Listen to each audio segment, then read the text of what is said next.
Hello, everybody, and welcome on into the very first Out of Combat for Campaign 2, Episode Woo! 1. Wow, hell of a show, Max. You did an awesome job. That was great. It's not just me.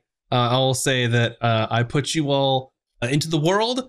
Maybe this sandbox isn't as fun as campaign one was. It wasn't as happy-go-lucky, but y'all killed it. And I am so happy that the first one is under my belt because I've been stressing y'all about getting this campaign underway. So I'm so happy. I couldn't have asked for a better first session. And we have a brand new cast member who's joining us for Campaign 2. Wanna let everybody know who you are and what you do? Yeah, I'm Nina, or Kerry, Kid Kerrigan on Twitch. I'm a voice actor mostly and a content creator. I stream as well. And kind of in the last few years, I started playing D&D, which was actually quite a big gap between when Max and I first met. And Max was the first person who got me into like role-playing games and stuff like in the theater fashion, I guess. But I hadn't done anything else since when we played that ages ago. Yeah. And then since then I started playing D&D. So when y'all asked me to come on, I was like, I have been manifesting this for like a year. and then you guys were like, I was like, how long's this campaign? And y'all were like, until it ends, ? Like the last one was like a year. And I'm like, yes. Yes, please. Yeah. Campaign 1 ended right on 80 episodes. So, and then we started during the pandemic. So we were just all at home, and Max like got the crew together. It's like, do you want to play some D&D? And we're like, heck yeah. So it was awesome. Yeah. We started like what, February 2021, and we ended this January.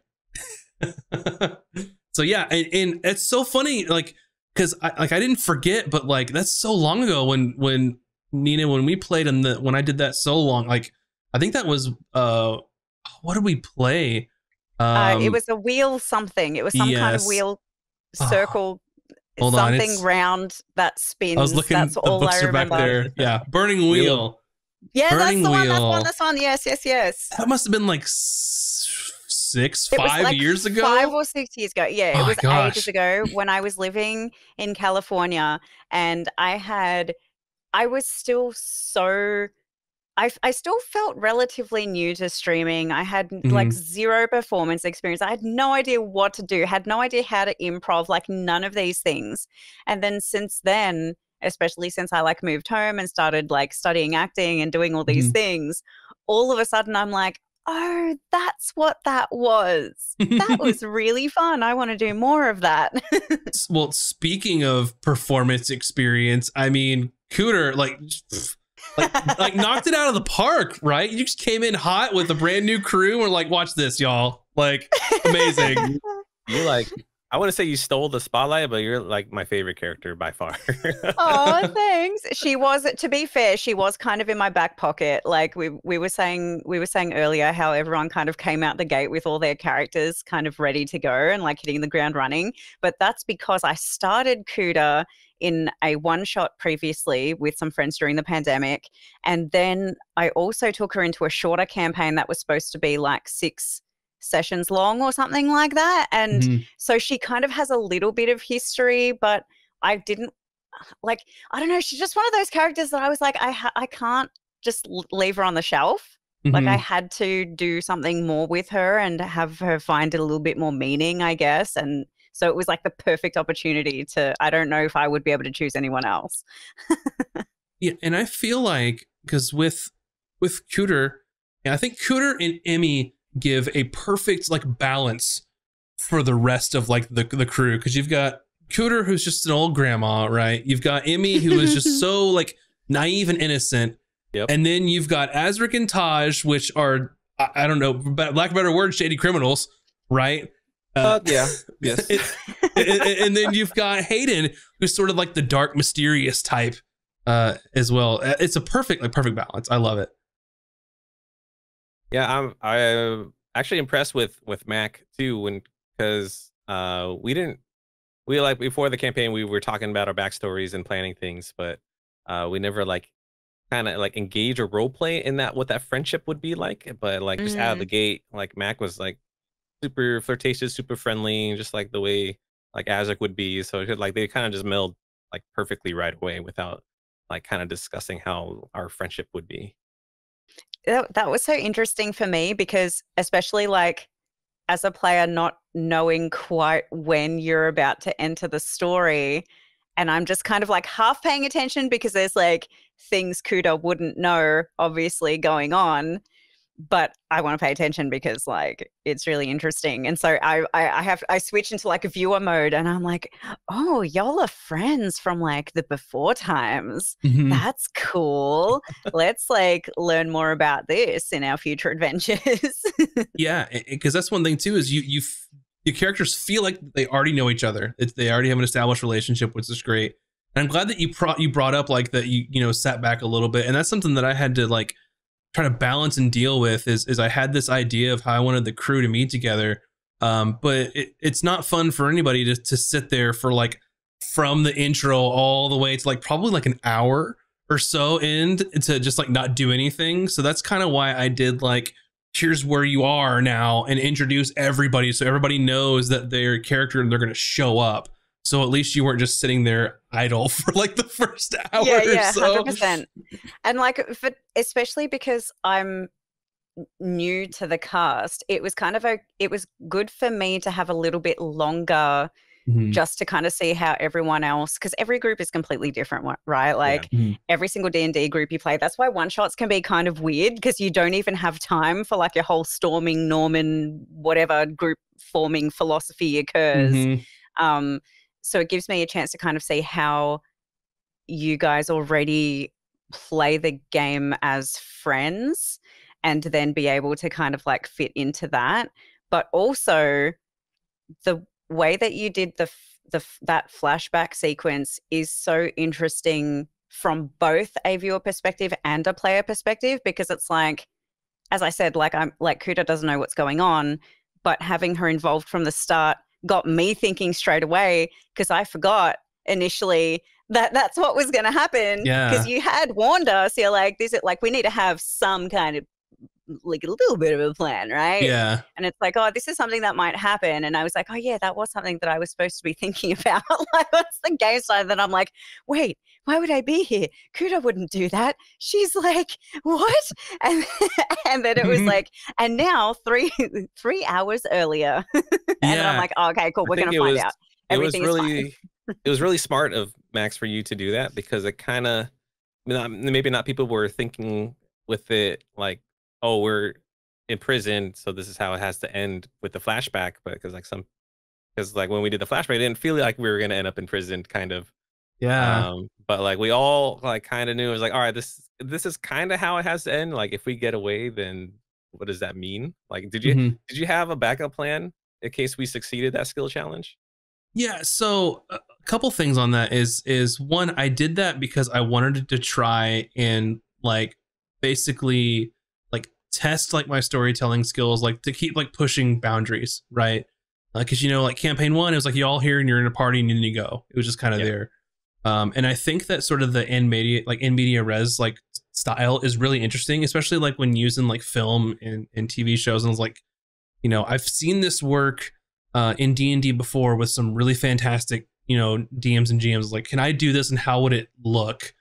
And kind of my hope is that since you all knew here is where everything is going to end, like at some point in this session, and then handing it off to you and then flashing back, I sort of just said, I'm trusting you all as players, like, what the end goal is, and then we'll see how it happens. I don't know if I had any specific contingencies involved. I just, for better or worse, just like said, players take the wheel. Let's see how this goes. And it worked out great.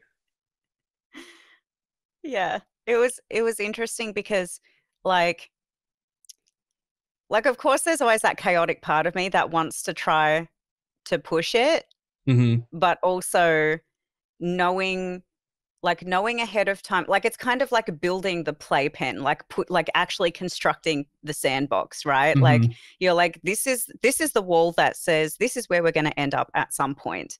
And then during the process of that happening, it's like, here's the wall where you guys have kind of been caught. Yeah. And then so Cooter's like, let me just try this. And you're like, no, here's the wall where this woman will not take your shit. And then Cooter's like, oh, okay, I'm going to chill in this sandbox for a little bit and then we'll see what our options are. Yeah. And I think like in the moment, you know, because, you know, mine's always going in this kind of game of, especially as a DM, and my thought process was when the guards caught up to you, when you guys ended up failing that skill challenge. I know I at least got this far because I only put enough brain power to what I need in the moment, right? It's where I was like, okay, and I gave you the choice, like you can fight or you can surrender. So in my mind is, you know, if you had decided to fight, that would have started a combat immediately. And based on that combat, it would have taken time. So the more time you take having to fight guards, that gives more time for the commander to show up. That gives more time for the apostle to show up. And essentially when the commander shows up and the apostle shows up, like it's going to be an extremely difficult encounter for you all to kind of succeed in that motion. So that was kind of the other avenue if you decided to fight, because when the apostle shows up, y'all are in trouble. And she's probably going to whoop some wholesale ass and take y'all to jail. So we're in serious trouble now that Cooter killed a guard. Oh my god. Oh my god. I was like, oh yeah, we got caught for casting magic. Okay, yeah, it's so bad here. But then I didn't. And well, the thing is too is like she knows the stakes, right? And like we were already in some doo-doo. And then she's like, the only thing that I can do to try to scare a man is like maybe try to like singe his clothing a bit or something. And then it's like, you rolled 7 crits. Like, what? In what universe does that happen to me, the person who always rolls ones? Like, I rolled 0 initiative. Like, how are we going to follow that before? Yeah. Amazing.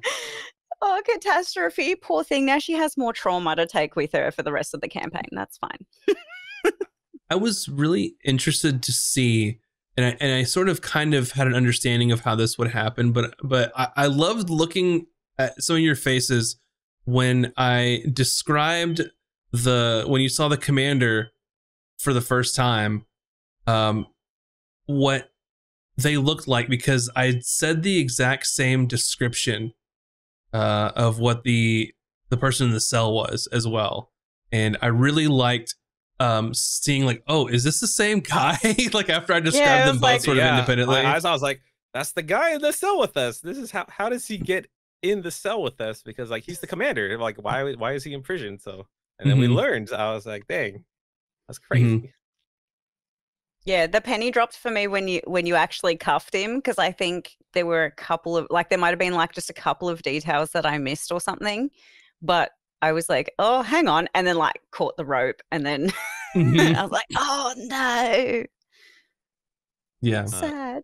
I like your introduction of the apostle. I was like, oh, that's a woman. Yeah.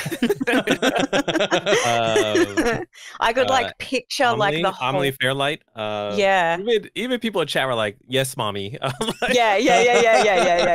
I was like, okay, I see chat is already a fan and want to be stepped on. Jesus. Yeah, it was like painting a picture in my mind of exactly what she looked like and how intimidating she was. Yeah, because I mean that was the thing, is when she's kind of walking in on her own, like across the courtyard, and like wearing that get up, you just know, like, I mean, she's somebody important. So yeah, that was really fun, kind of coming up with her persona and kind of what her attitude would be like with a bunch of ruffians like you all.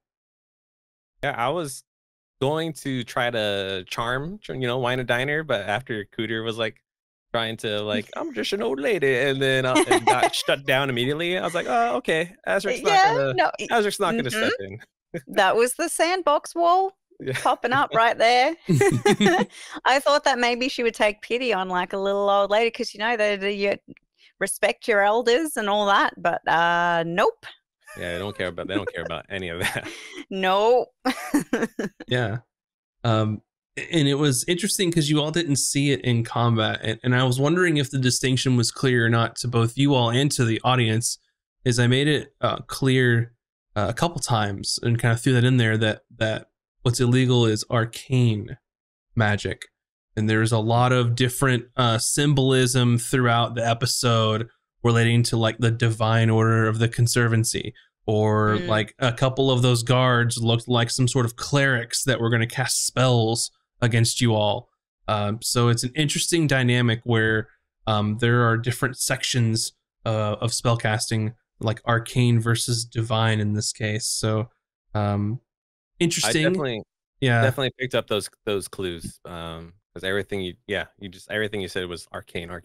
So that's kind of what because especially for people listening or watching, like I still feel like I'm quite a noob at D&D, so I feel like I'm kind of feeling my way around in the dark and slowly kind of learning through repetition, getting the muscle memory for like what all of these things mean and the fact that there is a distinction between those things. So, you know, kind of like what of my spells can I use or I can't use or whatever. So like that's a point for me to now take and be like, oh, maybe I can cast some of this stuff that, like, maybe some of this stuff wasn't that bad, and I didn't realize originally, because I'm out here thinking like, she better not do nothing. She's gonna get in trouble. And it's really dangerous too. And what's interesting is that no one in your party, because we talked about this behind the scenes in session 0, no one in your party is a divine caster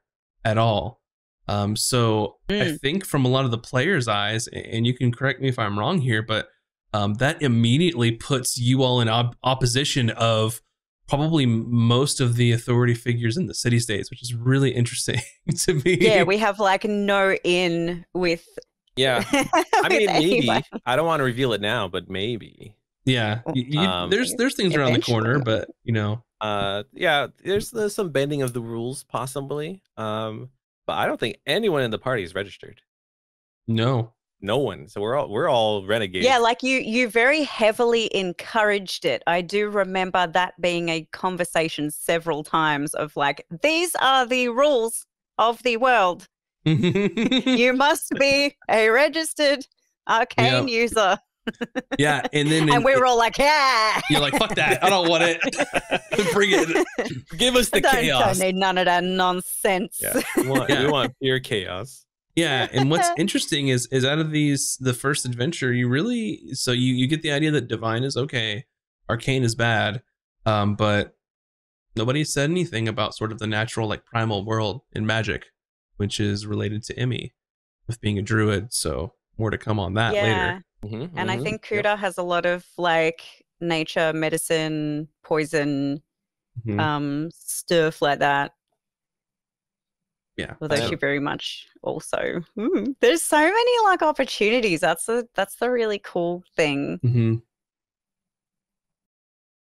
Yeah, I do have to commend you, Nina, because you're saying you're a D&D noob, but like I feel like I didn't get that vibe at all. You like killed it as soon as we started. Like I know we have like our experience from the one shot because we played together. Yeah. So I felt like because like the original cast, we've been playing for like 2 years, so we like are friends and we knew each other's vibe. But you just melded right in, like you were part of the group the whole time. So. It helps having a really good group. I'm not gonna lie. I had a really good DM, so props to you. Because it does, like, it makes it so much easier when, you know, you can ask a dumb question, or like there's only so much you know about your character until you try something and then it doesn't work, and then you're like, oh, okay, cool, won't do that again. Like it's fantastic. You could do it again. Yeah. You can try again and not get 16 damage on this poor man and his max damage on that poor guard. Oh my god! So I'm never gonna live that down. Poor guy. But especially like everyone being invisible and stuff like that. Like I'm trying to I'm just like, friend, help. But I can't say anything because it's going to like, everything's going to hit the fan. And like, I want to turn around and help Taj. But like, if I do, then I'm putting everyone, like in the first place where I had to leave Emmy, I was like, well, if I'm just hobbling along like a little old grandma, and then we're both screwed. So I'll help her by helping myself. And then the poor thing gets caught. And it's so amazing because it's such a weird dynamic right now because this whole sort of motley crew is together because they just kind of entered into this whirlwind of like Azric and Taj's influence. And it's by just, association, as we said, said, into our garbage, and now we're all eating it. You're just in a garbage tornado, like garbage wrong place, wrong time for sure.